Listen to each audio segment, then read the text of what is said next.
people in the Middle East, whether they're Christian, Jewish, or Muslim, or Kurds, have a very similar culture.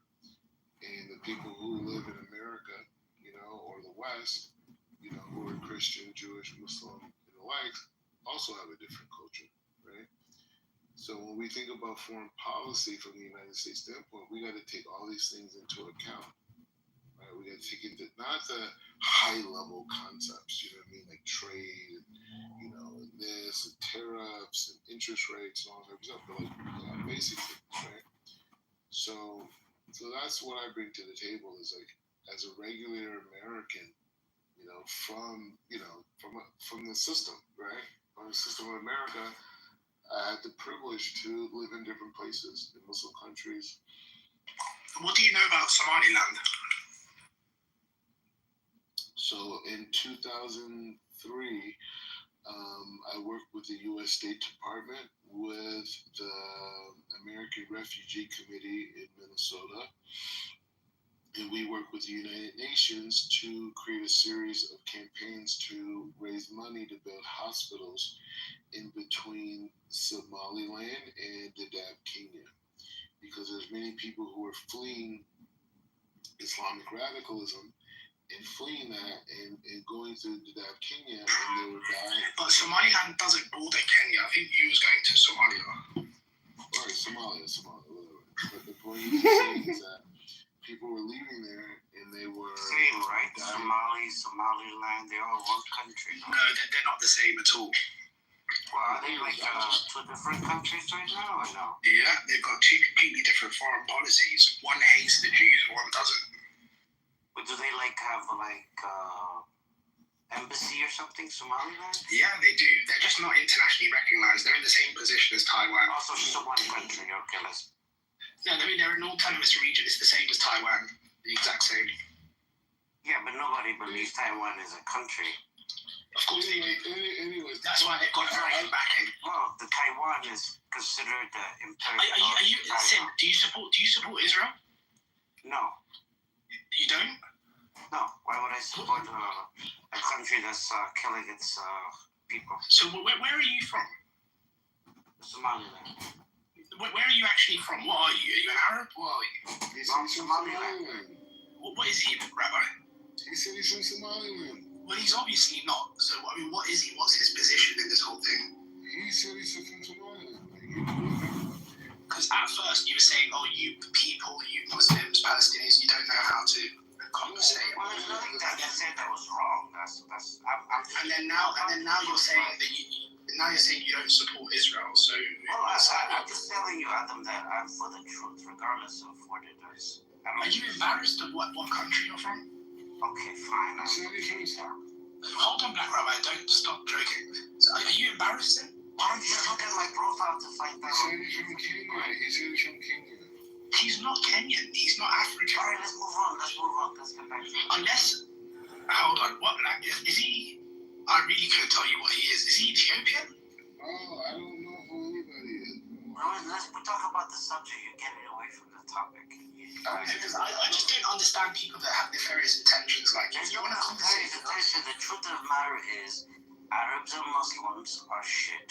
They don't know how to take it. Yeah, so what are you? They're incapable of ruling themselves. That's why the Turks ruled them for many years. And the only opportunity they had, they scoundered by killing each other. Doesn't matter where I am. I'm telling you what it is. Of course it matters. You're making commentary on other people, right? Yes. And other nations, and you're generalizing. Because the Turks ruled that out. Hold on. And then when I ask you, where are you from? You don't want to say. So are you throwing stones from a glass house? Oh my God, this guy. This is why if you didn't reveal where you're from, do you think I could make some comments about your people? Is that why you're afraid to tell me where you're from? Okay, I'm from Sudan. You can't even be honest. You can't even have an honest discussion. Which country believes? Which country? Are you an Israeli? If you're an Israeli, just say it. Fine, I'm an Israeli. Bro, people like you, I can't even speak with honestly. If I tell you my real country right now, would you believe me? Well, I mean, you're a compulsive. Why would you not just be honest? Yeah. I don't understand where I'm from. And the worst thing is, you're not even consistent with a position. I mean, you're saying the Arabs are shit, and then when I ask you, do you support Israel, you say, no, I don't support people that commit genocide. For a country that does not have no benefit from.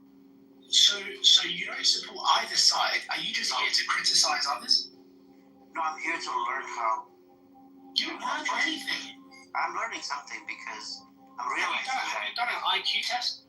Okay, I realize that you. Come on, right? bro. I don't need negativity. I'm trying to figure Let's The guy's an idiot. Honestly, Yeah, fine. Maybe it is. Maybe it is. I don't know. Let me you're no longer allowed to contribute to this conversation. unless Bro, it's not a point. The point is just saying we gotta figure out solutions.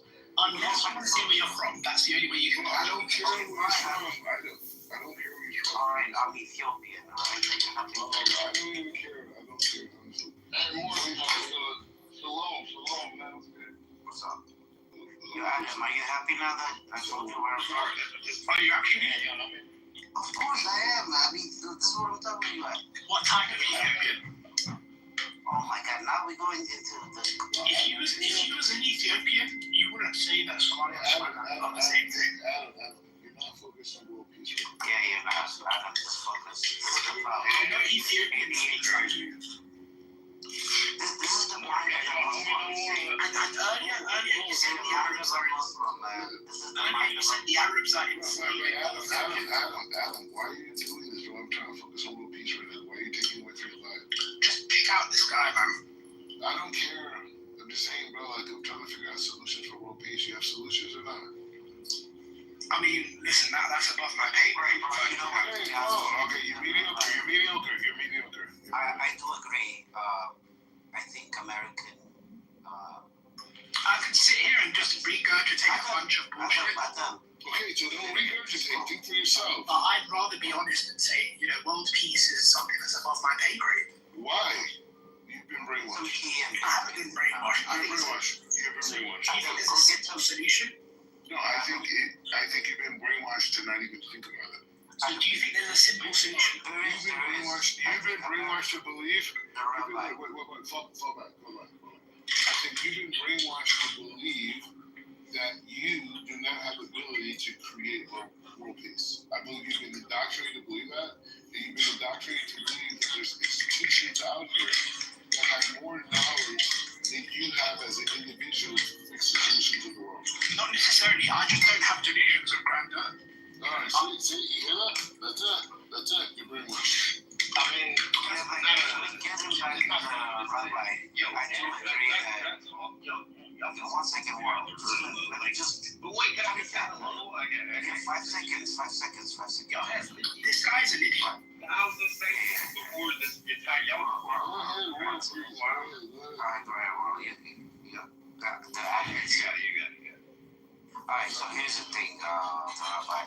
I think the only way we're gonna have peace in the Middle East is to complete Become a peace in the world. Peace in the world. Well, it has to start in Gaza, right? It has to start. No, it doesn't. I'm saying, how do we create peace in the world? Well, I think the first step would be all the Muslims converting to either Christianity or Judaism. All right. I'm telling you, man, just kick him out. He's an idiot. Hey, more than God. So that's alone, brother. Come on. Bro, what you got, bro? Join in, bro. You're not gonna shalom me back? What the fuck? What? Bro, I said shalom. Bro, first of all, Shabbat is over. Do you know what I realized, Black Rabbi? You just have trolls in your rooms. That's the only people that join your rooms. Bro, don't. I'm not trolling. I'm trying to be friendly. I know him. Well, you're not gonna shalom me back. I said shalom, bro. I'm trying Okay. to figure out solutions for world peace right now. Can I get a free Palestine? Bro, there's people dying right now, bro. I'm trying to figure out solutions. Okay, you're not Free Palestine from Hamas. There you go. And free Palestine from all the hateful Palestinians who are ruining life for everybody else. You've been offered a state multiple times. You don't want a state. You want destruction of Israel. I'm saying you, the free Palestine people, because there's been multiple offers. You got it. You said no. So let's move on. Is it Oh yeah, it's incorrect. Yeah, What's but incorrect? I don't know, man. Read Elon Musk. Read Shlomo Zan. Like, read somebody else. Like, Read Bill Clinton. Yeah. Read Bill Clinton. They were offered a state in 2000 at Camp David. They said no. This history. This is not a good conversation that you're having. Oh, I'm not having a good faith conversation? Tell me why. Why is it not good faith? Yo, relax. You interrupted me. You interrupted before I could finish? Okay. I don't believe Get used to it. Just get to the point. Don't make long speeches. Get to the. I don't believe it's good faith because if you're qualifying the entire history of them as them being offered a state multiple times and them, quote unquote, them, is like, I don't know, like maybe you mean the leaders of Palestine or whatever, pre-Palestine even. Yasser Arafat. Yeah, like he was offered multiple times, but the people before him offered like that's just incorrect, and you're not to the face. But that's What part is incorrect? Tell me what's incorrect. They were offered a state in 2000 at Camp David. Bill Clinton says it. They didn't even make a counter proposal. He said, if I accepted this, I'd be killed. Because he hadn't prepared his Are you people. back? They're still insisting on a right of return. Now, they are still insisting on a right of return, and that is a non-starter. Sparkly Seal is back to the show. The point is the same. Like I agree with that history, and I think even most Palestinians who live in Palestine. Did you download Clubhouse? Or people who came from Palestinian history will also agree that they had corrupt leadership, and they've been set up for failure. People in the West don't understand that. But the point that I'm focused on is how do we create world peace? How do we get forward? I'll tell you very simply, the way that we create peace in the region right now. No, world peace. Hold on, listen. No. I got Because one minute. No, because I would prefer world, because world has a point on this. I want everybody to say the reason why we have to say world peace because we have to see hatred in the world as a collective. absolutely okay. I have an idea. Let me finish. Let me land the plane. Just give me 10 seconds. World peace is understanding that hatred, suffering, and pain can be removed from human consciousness, right? And if we accept that these things are not things that we have to live with, then we can get to a place to this concept of peace. I admire what you're trying to do, but let's just start, from where we are, right? The initial way to create peace in the region is by immediately recognizing. Stop with the region. No. Forget about the So you want to create world peace as a whole? Yes, that's it. Rabbi of peace. Rabbi of peace. Middle East everywhere?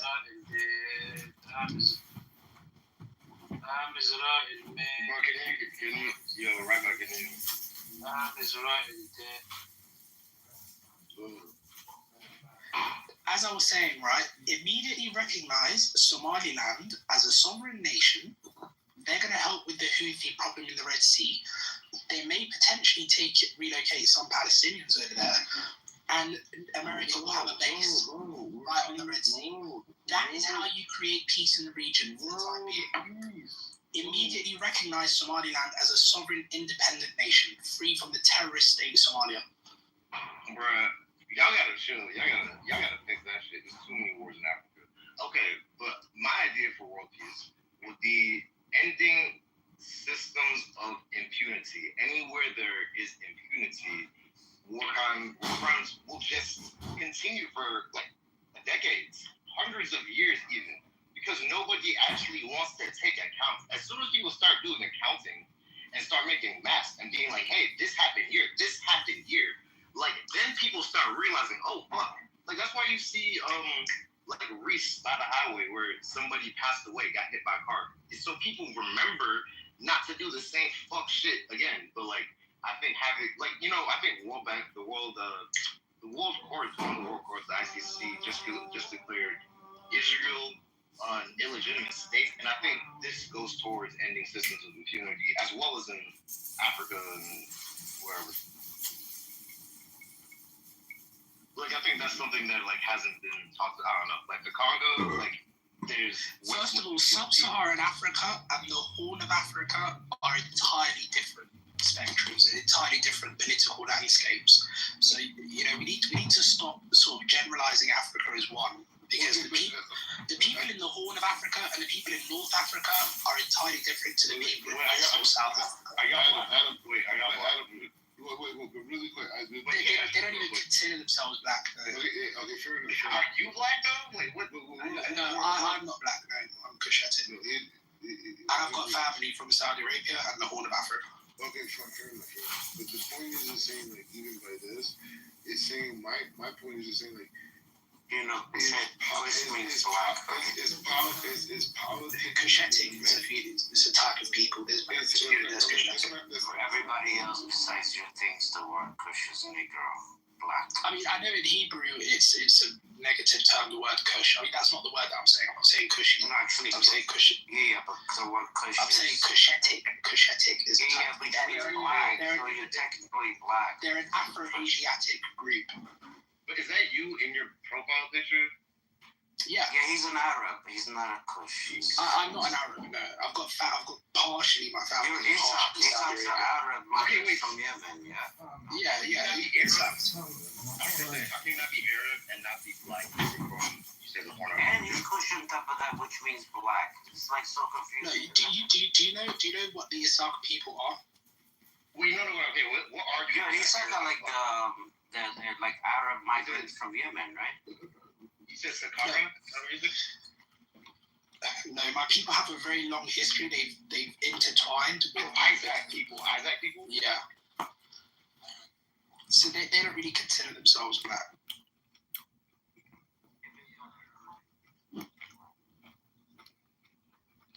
Yeah, I mean, Bantu is black. Could you explain? Okay, how about peace in Somalia, though? Hello, new speaker on stage. Put me in the queue, Dr. Rabbi.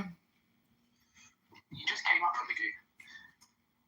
I'm saying put me in the queue because Dr. Rabbi's smoking weed. I can hear him hitting his butane torch as he blazes. Yo, shut up, bro. Shut up. Don't tell me to shut up. That's not very polite of you. Hold on, doctor. Okay, well, go on. Right. Yo, could you tell me about Somalia, Somaliland? Because, like, the idea that, you know, Israel might build a base in Somaliland, might support Somalia. To me, that, I don't like. Oh, look, it's Dr. Chris.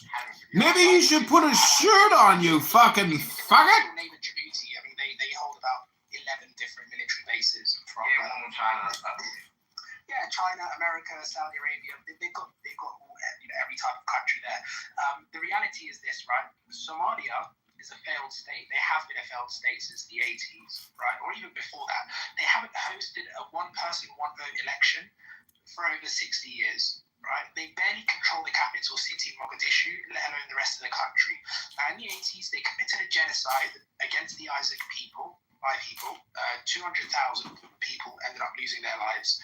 In 91, Somaliland reclaimed their independence, which they already had from June 26, 1960. Israel was actually the first country to initially give us recognition, along with the US and the UK and whatnot. We went into an unratified union with Somalia, which then ended in a genocide. Now, since 91, Somaliland has their own borders, their own currency, their own government, their own elections every 5 years, no Al-Shabaab, no piracy, none of that nature, whereas Somalia is in complete chaos.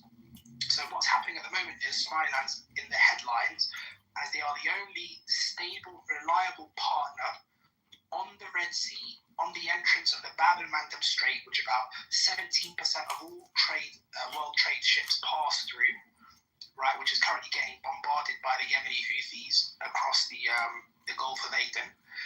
So now the Trump administration and other Western countries are considering re-recognizing Somaliland as an independent state, and that's where we are now.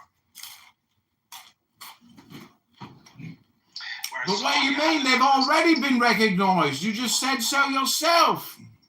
Yeah, they were recognized in June 26, 1960.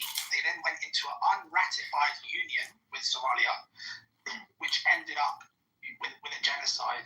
And unfortunately, the Democratic Party and pretty much all leftists around the world operate under a one Somalia policy, similar to the one China policy. Whereas now the tide is slightly shifting that Trump is in power.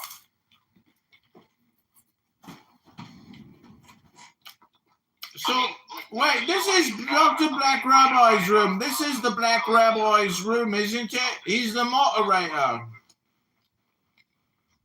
Okay, Adam, don't you feel like fracturing Somalia into more states? I don't have the best understanding of the history there, but I understand there's kind of larger clans.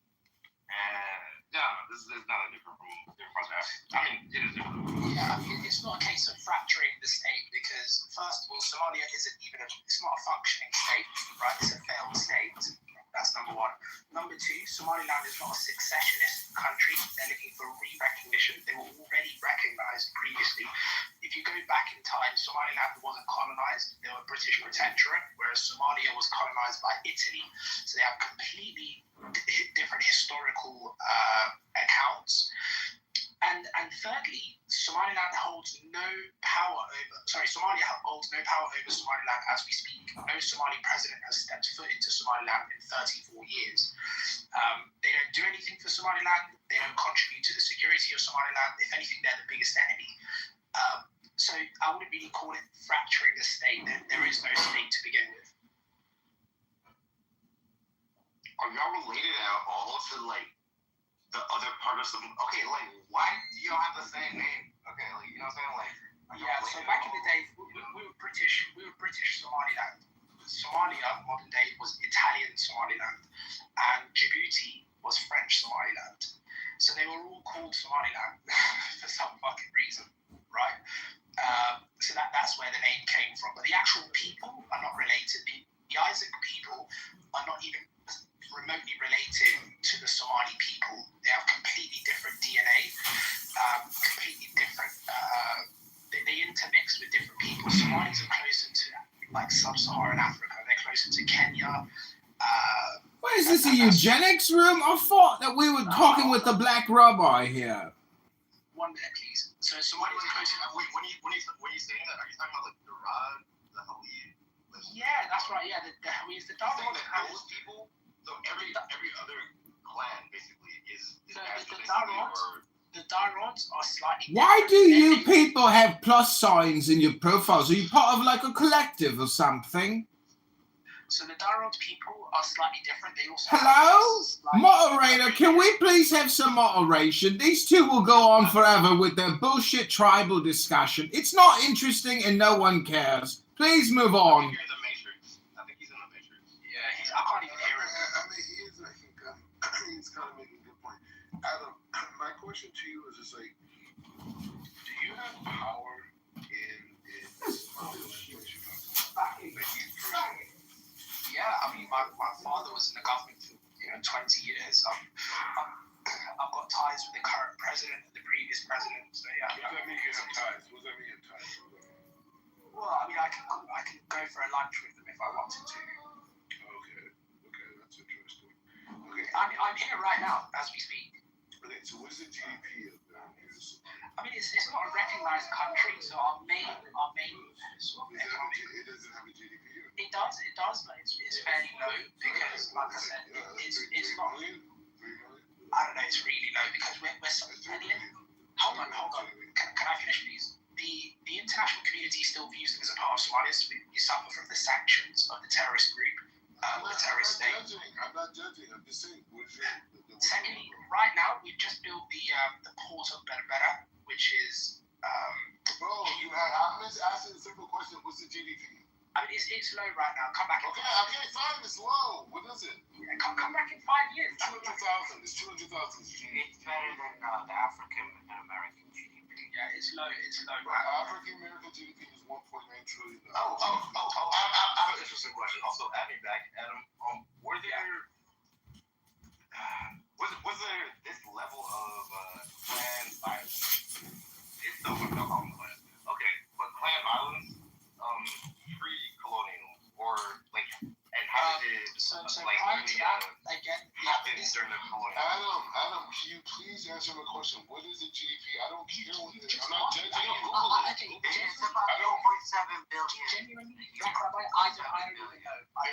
You guys are doing 2.7 billion?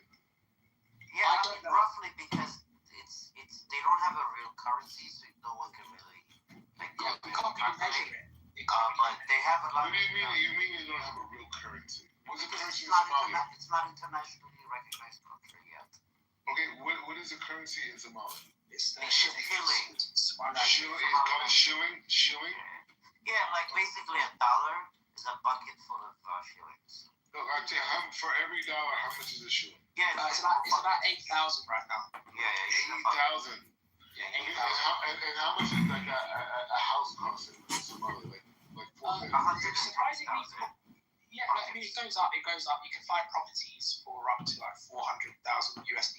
Basically, the rabbi, what you need is for every dollar, you need a barrel full of the Somaliland shilling. Not necessarily, because they come in 5,000 notes. They come in a note of 5,000. So How is that better? for $1, you just need like 2 notes. Black Rabbi, I came to hear some Torah. Do you have 10 minutes for Torah? But World made an interesting question I want to answer. So, We're trying to figure out. Can you please answer my question?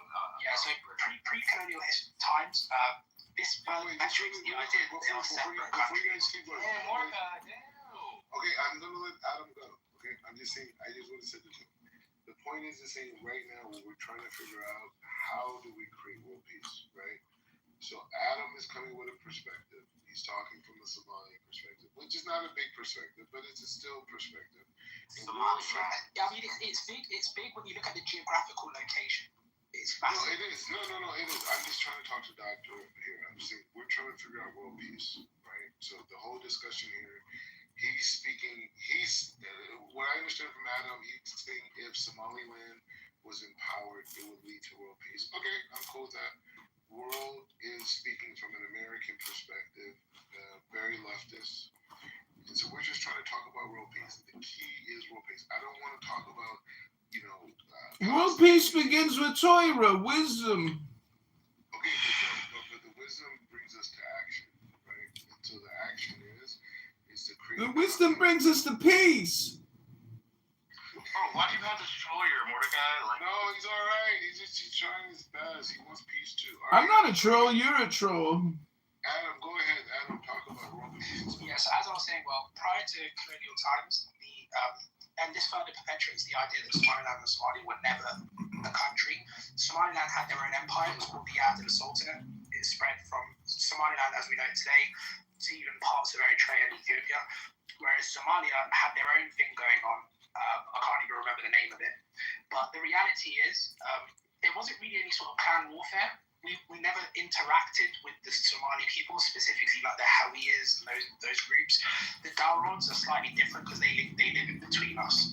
So they live in between Somaliland and I Somalia. told you, they're just gonna go on about their tribal bullshit all day long. Which is kind of like modern day Puntland, but they consider themselves a part of Somalia. So, like you asked if there was a clan warfare. yeah, and to what extent would it compare to what's going on in like There wasn't any. 80s? Why don't you fuckers just open your own room? You're clearly in some kind of a stupid cult with your stupid plus signs. So there wasn't any sort of clan warfare apart from when the dictator Siad Barre took over. And then he committed a genocide against Somaliland in the late 80s. And he even killed a lot of his own people. He was a fascist. He was a crazy guy. And he ended up being overthrown. It was actually the Somalilanders that overthrew him. What is this, a fucking history class? Black Rabbi, teach these schmucks some Torah. So yeah, I think personally the only way to find peace in the region, because if you look at the neighbours well, right, let's look at our neighbours as a Somalilander. You've got Somalia, failed state. You've got Ethiopia that's doing pretty well. The only issue is they're landlocked and they've got a massive population. And they've got their own internal issues going on, right, with the Tigray and the rest of them. Look at Eritrea, dictatorship. Look at what's happening in Sudan. Look what's happening across the pond in Yemen, right? We're the only democratic nation in the entire region. There's no one else that the Western world can work with in that region. Absolutely not. Same thing, man. Damn. Yeah, You're bootlicking right now, bro. You're bootlicking. I don't know if that's true, but like, I hear you. Tell me one other stable partner. The reason why you ain't got no Jewish students, Black Rabbi, is because you got no education curriculum for these I people. think it's probably better in Palestine than it is in any of those countries. Exactly. There's no stable partner in the Horn of Africa region. Why don't you guys go create a geopolitical room or something? This is a room about love between Palestinians and Israelis. Do you understand? You're wasting everyone's time having your own private conversation. This is a public room. You gentlemen are talking about a very specific niche that no one is interested in. Go to your own private room and let Black Rabbi teach Torah. And just to confirm, well, Somaliland isn't looking to host an Israeli base. Adam, listen, I'm over the room. Add me back. Yeah, I've added you. Open your room. All right.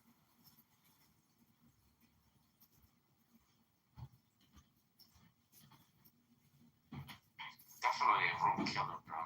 Definitely a room killer.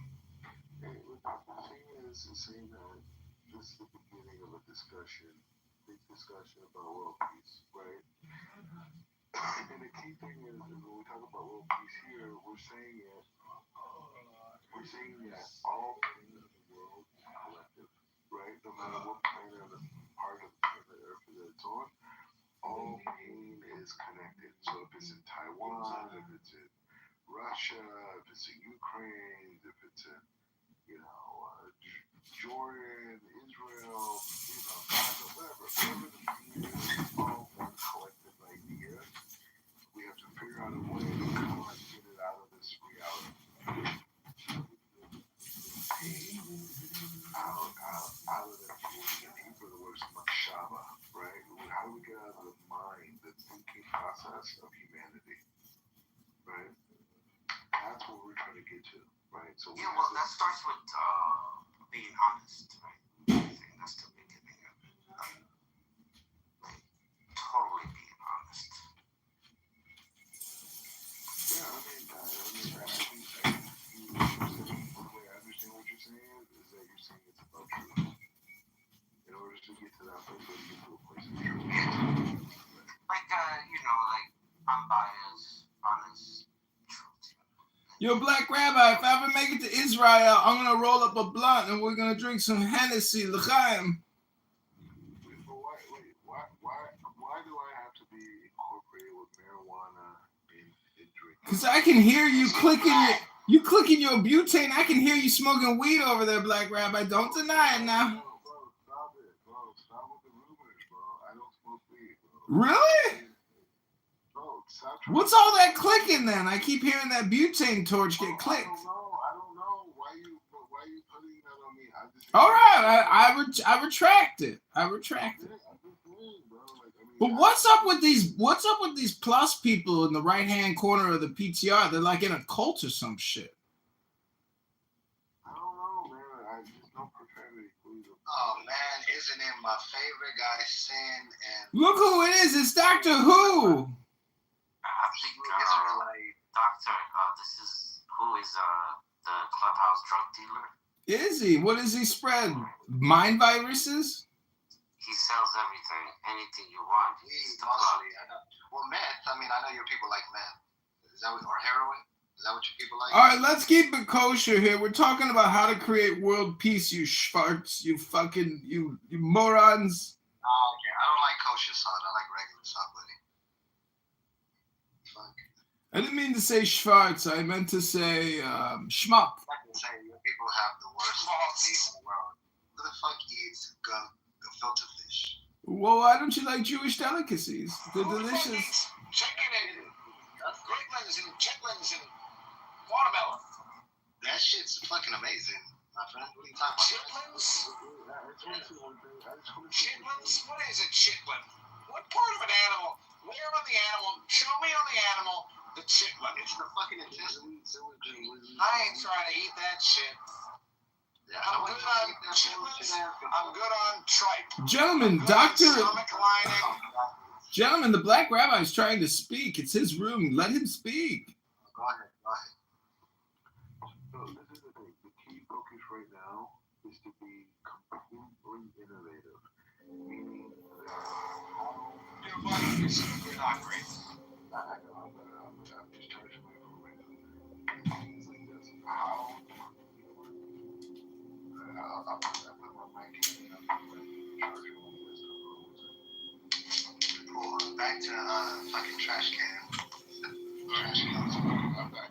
Get back to your fucking disgusting ass food that you be eating. How do we innovate, Dr. Rabbi? You guys run it though. You guys All right, anyways, this is what we're going to do. So the key conversation right now, the biggest conversation you can have in your life, that even this conversation we're saying right now, after you die, you stand in front of God, you can say, hey, I had this conversation.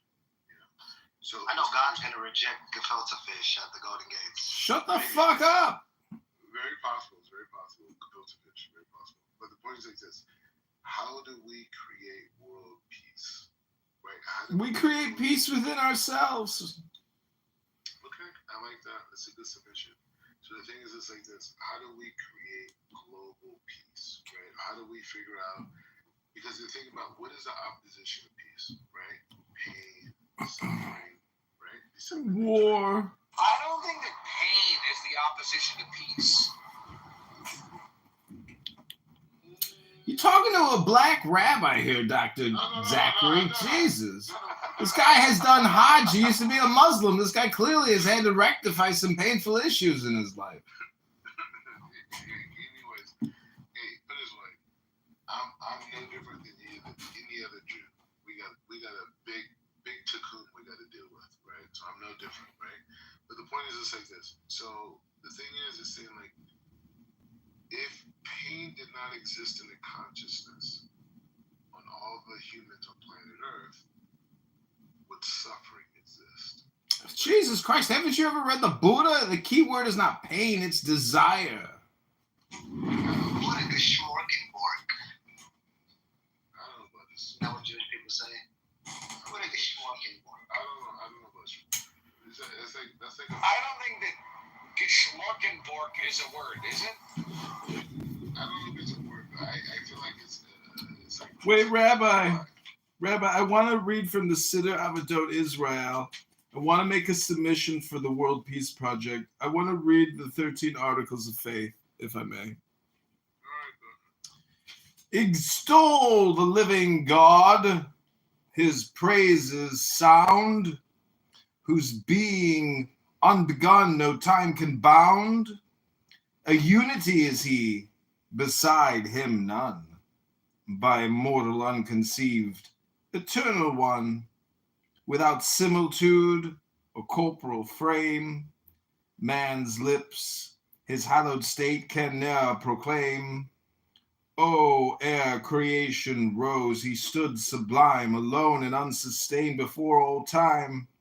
To him, eternal Lord, all things below, as to the God supreme, allegiance owe. The gift of prophecy did he consign unto a chosen few of glorious line. Yet like to Moses none in Israel rose, for whose rapt gaze himself did God disclose. The law of truth hath he his people given, through him the prophet proved most true to heaven. His law God ne'er will change, whilst time shall be, nor alter in the least eternally. No secret from his gaze the heart unfolds, who ere aught is begun, the end beholds. The good man he rewards with virtue's meed, and visits on the bad each wicked deed. Messiah shall he send, when good shall seem to such as patient wait till he redeem. The dead shall grace divine to life restore. Blessed be his sacred name forevermore. That guy was struggling to read. No, what do you mean? He struggled, but he's so good. So, were those the 13 principles? Was it by Rambam or was that what you're saying?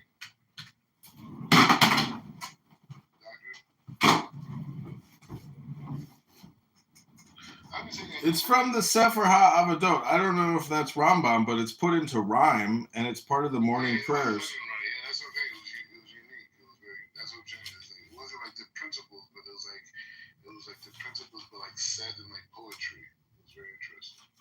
Yeah, I mean, I'm reading it like in an English way, but I think peace is really essentially an equation. And until people start reading words again and creating these mass equations, there will never be peace. I think the population from 1920 to 2020 has gotten horrible. It has degraded. The fact is, everyone is doom scrolling and reading memes, but the long equations are not there. They were probably very close to peace in 1920, and thus the World War broke out because the understanding of philosophy and the wisdom of God was profound.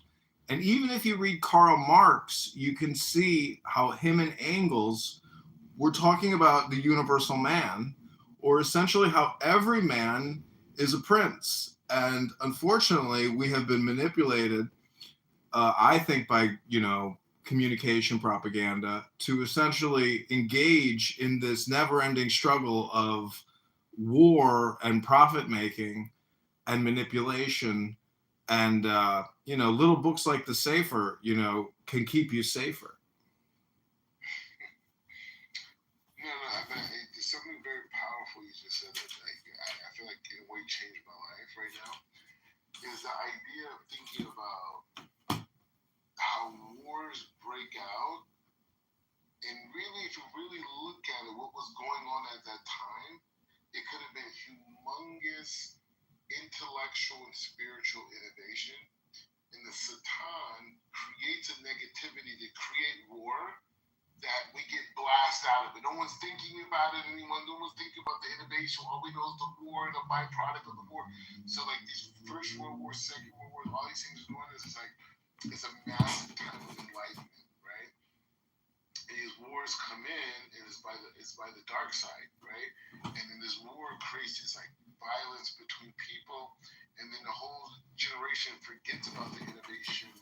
It's like you go to a party, right? And the party's so great, everyone's dancing, everyone's connected, the drinks are great, blah blah. And then some guy gets into a fight, right? And then you leave, and then all you can remember is now the fight, right? You don't remember how great it was before. So it's like that. So I'm getting from what you're saying is that, hey, let's reanalyze world wars. To say the wars themselves are mamash, right? It's wild. Mamish expressions of the Satan blocking the innovation of that generation. Wow, powerful. Thank you.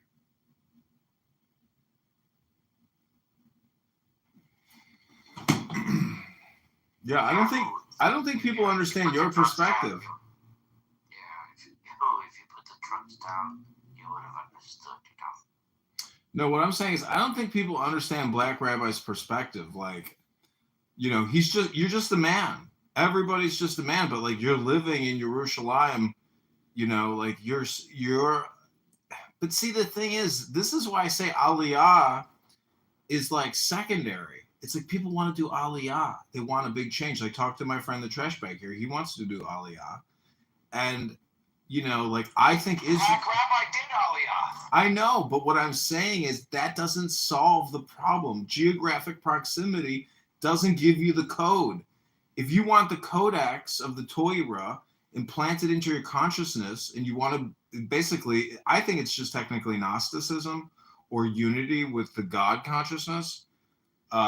It creates peace. And comedy. You don't want war, you don't want disharmony, and you don't want to waste your time. I asked a rabbi, and I gave him tzedakah. His whole solution is be productive, because that is essentially what you're left with, meaning that you realize the material world is the spiritual world and the spiritual world is the material world. So all you're left with is productivity, meaning read books. Like that's a very productive usage of your time, or clean your house. But what that really is saying is clean your mind. Stop thinking and your problems. That's why I don't think Aliyah solves the riddle. Which is really like the riddle of the Sphinx or the riddle of the pyramids, meaning who are you? For the Jew. Huh? The Aliyah could be. It could bring one closer to tasty falafel and beautiful women and good weather. But a book in a library in any major city is going to bring you closer to Yerushalayim. Not for the Jew, though. Not for the Jew. The land for the Jew means something unique. Well, that's the big thing. I mean, if you're right, well, then you're right. If I'm wrong, I mean, but I'm look. not saying you're wrong or I'm right. I'm just saying at the end of the day, regardless of me and you, and I'm not pretending to know your perspective about life and the whole thing. But I'm saying at the end of the day, the soul of Israel, that neshama, that soul itself, is directly connected to the land of Eretz Israel. There's nothing we can do about it. No, but what's greater, the Torah or the land? What do you mean? It's no competition. They're together. I know, but everything is an index. So it's like, it is... What's greater, the meat or the bread? I mean, they're sandwiched. They're together. Right. Yeah, that's true. So it's like the cornucopia then. It's the Thanksgiving dinner. God willing, I'll be going tomorrow. I'm going up to the Temple Mount with a bunch of Jews and it's with IDF soldiers, and we're going to be walking around the Temple Mount. You know what I'm saying? This is real life. You know what I mean? Like, this is real life. Like, it's not like I get it. Like, Kuto Aretz is a whole concept. Yeah, when you're done, then you can get a nice falafel. See, Black. But you know what? No. But I'll tell you like this. I live close by the Shuk, right? In Machne Yehuda, right? Central Jerusalem. Oh, you live in Jerusalem. I'm in Jerusalem. And so the thing is, they just opened a fried chicken place. And I'm telling you, it's the best. Chicken station? No, fried chicken. Wait, I think it's a chicken station. How do you know that? Chicken station? Because I know. What do you mean? Because I lived in Israel for a couple months ago. And also I watched Margot Explains It All. She talks about the chicken place? She makes fun of Israeli men who love. You're in the Matrix.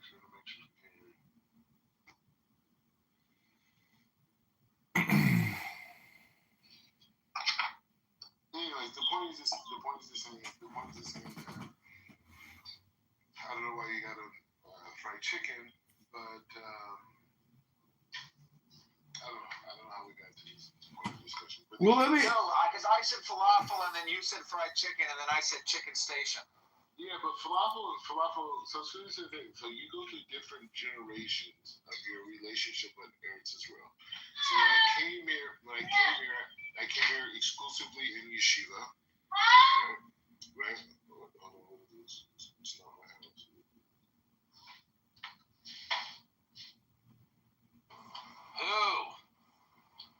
Who is unmuted? Yeah, I muted him. Anyway, so when I first came, this is the thing. So I came to Israel. I was in LA. I converted to Judaism. Oh, my bad. Was I unmuted? Sorry, guys. It's all good. I was in LA. I converted to Judaism in 2013, but my journey to Judaism started in 2003 when I started going to the Kabbalah Center in Los Angeles, right? So I got into Kabbalah Center, Kabbalah. Came to Israel, blah, blah, blah. Came to Israel for Rosh Hashanah, the Kabbalah Center, the whole thing, and I was like, wow. But it was until like 10 years later that I converted to Orthodox Judaism. But I was at the Kabbalah Center and I left, and then I went. It was a whole big story. I'm saving a lot of time, like how I got there, who I met, and this whole thing. But I'm saying, the point is so I went there, I converted in 2013, and I live in LA, whatever. And there's this like, I changed a lot after I converted. I didn't realize it would be such a change.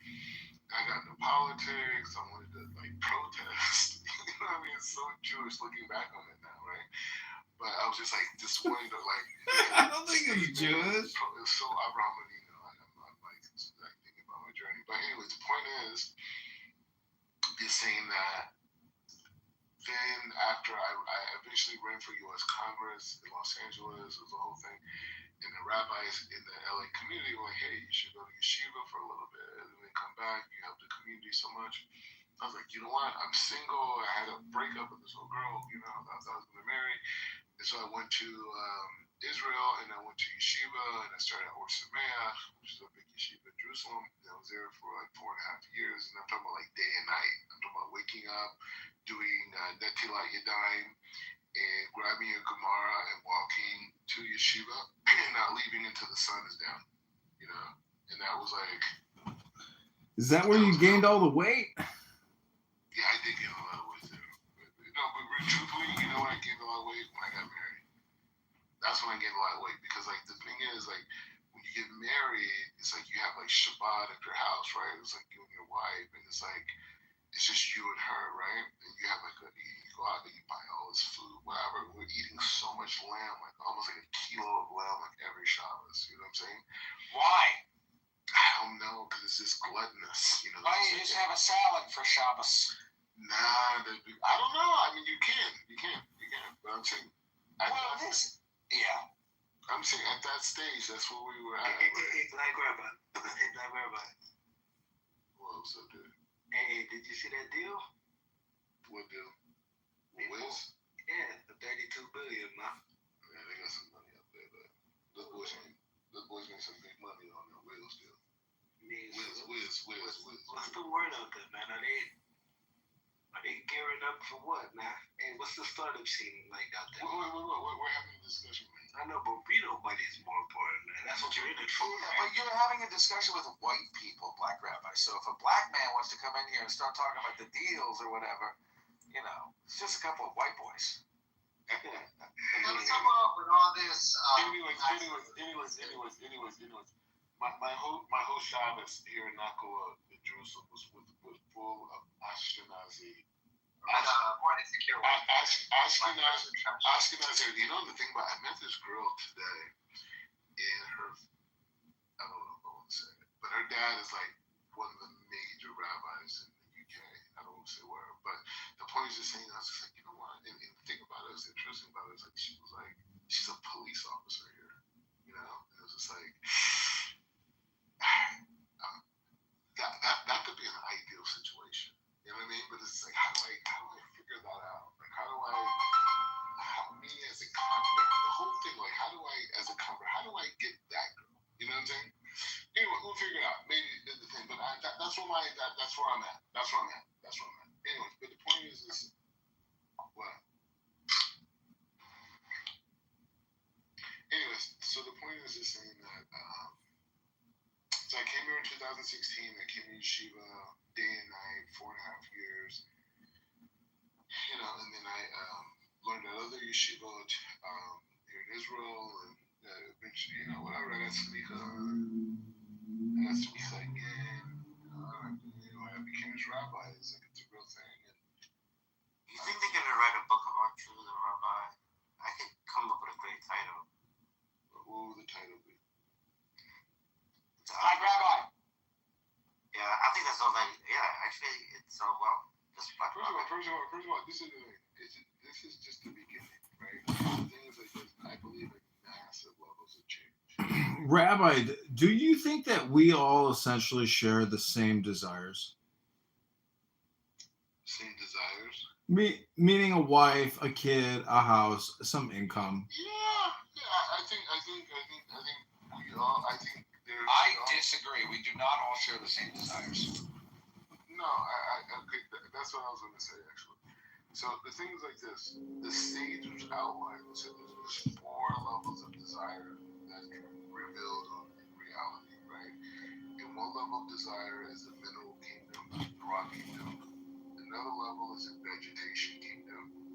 And a level above that is the animal kingdom. And a level above that is the human kingdom, right? So those are 4 different levels. Within the human kingdom, there's different levels, right? So you have on a basic level, what would be like the mineral level would be a guy who lives every day just for the sake of living, right? He makes money, he wants to eat food, so he wants to sleep, right? You know, have his intimacy, and go and do the same thing, and then he dies, right? And then you have a guy above that, which would be the vegetation level, which would be a guy who wants luxury, right? And you have a level above that, which would be connected to the animal kingdom, which would be a guy who wants to, have power and influence, he wants to create things, right? And then the level above that, which would be the human kingdom, would be a person who just wants to connect to wisdom for the sake of connection to God, right? So you have those 4 levels of the human being. So most of the people that listen to the Western society, this is where a lot of Jews get confused that the Western society glorifies the vegetation level, where they glorify the guy who gets luxury. The guy who's not just a worker,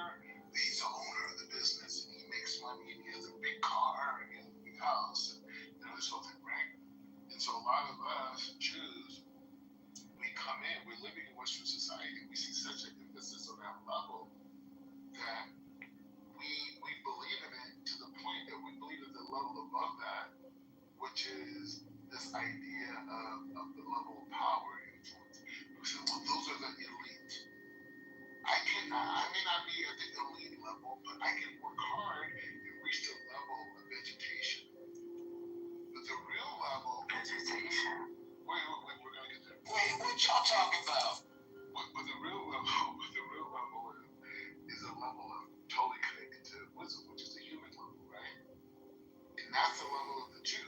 The level of the Jew throughout history, Yaakov was connected to the level of complete, as we say in Yiddish, the Mekut, right? To Hashem, right? Complete clinging to Hashem, right? That's what Yaakov was holding at, right? And so we've been deceived to have the ambition of the world of luxury, right? We've been deceived. That's not our level. That's the level by the other nations. That's what they do. They need the luxury. We don't need the luxury. We passed those levels. We live many lifetimes. We just want to connect completely to Hashem. That's what we ultimately want. The guy, the Jew who says I want to be a billionaire, he believes that is the mechanism to bring him closer to Hashem. Yeah, He but may not know that. if you want to unite with Hashem and connect with Hashem, I mean, a lot of people on this app, they will debate endlessly and never come to any conclusions, and all they do is complain about words, books, and numbers. I'm talking to you. I may have came on this app just for this conversation right now with you. I'm talking to you as a Jew, right? No, I know, but I'm saying, how do you connect with Hashem? It's got to be through the Word, which is a book. No, That's not even true. If you read the book that we have spent the most time reading, it doesn't even necessarily. I mean, the Tanya doesn't say read Tanya. If you read the Tanya, it doesn't say to meet God, read Tanya. No, I'm saying if you want to connect with Hashem, the wisdom in Tanya or Torah will help you get closer. I mean, that's why I say Word is the only way to really try to get close to Hashem. Well, that's true, but wait, if I may, it's true that the Word helps you get closer to Hashem. It's true that there is wisdom in Tanya, but my point is when you read the Tanya says, for example, control your anger. When you have an angry thought, push it out of your mind. And so is the true task of life to gain wisdom or to do what the wisdom books are actually telling us to do, which is to control our emotions? That's my only point. My point is wisdom is in books, but when you read the wisdom books, they don't tell you continue reading books. They actually give you wisdom, which might even be like sit by a river or love your neighbor or control your anger or whatever. You know what I'm saying? Yeah, and I think that's the case. I think both of you guys are making very explicit points that are important. One point is that there is information and there is action.